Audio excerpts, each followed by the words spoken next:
182 meters tall and decorated with 12,000 uniquely crafted bronze panels, India's 50-story Statue of Unity is a triumph of aesthetics and engineering. And get this, it's made from melted down old farm equipment. How did they do it? Can it really withstand earthquakes? And how will its appearance change over the coming decades? Join us today as we look up and ask how the world's tallest statue was built.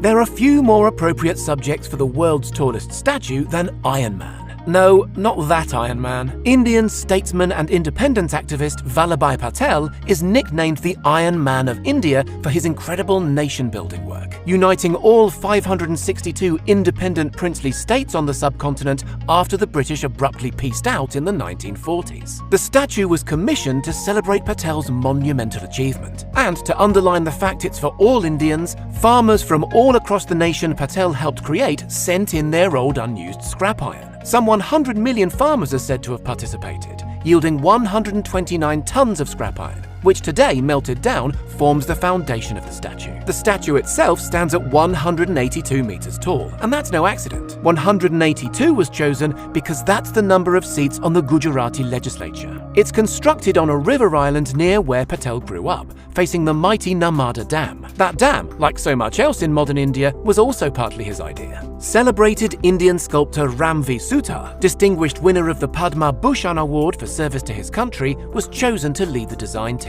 He'd already made a statue of Patel, the one currently residing at Ahmedabad International Airport. Sutar reportedly combed through thousands of photographs and consulted many historians in order to achieve the perfect likeness for his masterpiece. Then he made models, first 3 feet high, then 18 feet, then 30 feet. The finished clay model underwent meticulous 3D scanning, with the model used as a reference for Chinese casting company Jiangqi Tongqing Metal Handicrafts, where the bronze outer layer was manufactured. Funding for the project came from a variety of sources, mostly the Gujarat government, but also private donations and even a fun-run marathon. In total, it's estimated the cost amounted to almost $400 million.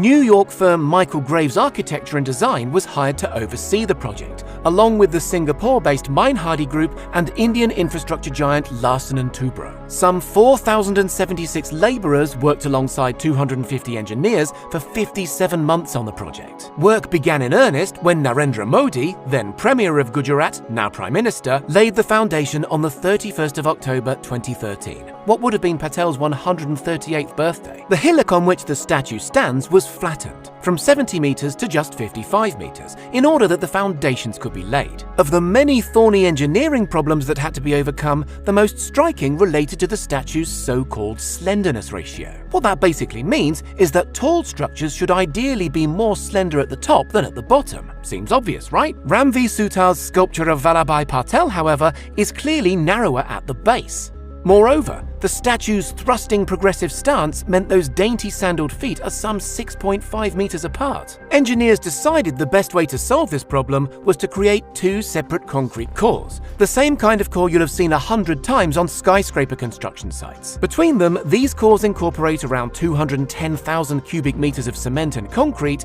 6,500 tons of structural steel, and 18,500 tons of reinforced steel. Working in Gujarat's hot climate created challenges for the concrete pour team, who needed to use an assortment of chiller systems to keep the all-important coarse aggregate element of the concrete cool enough to set evenly. Light shafts are concealed within each core for ferrying tourists up to the observation gallery, where up to 200 delighted sightseers can gaze out over the Narmada Dam and hundreds of acres of manicured grounds through strategically concealed rips in Patel's dhoti. Further up the cores are twin 250-ton tuned mass dampers. Why? The area is occasionally prone to earthquakes. Thanks to those dampers, the structure can withstand quakes of up to 6.5 on the Richter scale to a depth of 10 kilometers and a radius of 12 kilometers away. Cantilevered out from those mighty concrete cores is a steel space frame designed on CAD software. Onto this frame, the bronze-clad panels transported by sea from China were bolted on. If you're thinking the panels don't entirely seem to line up, that's actually deliberate. Why? The panels are designed to overlap slightly so they can move about in high winds, up to 180 kilometers an hour,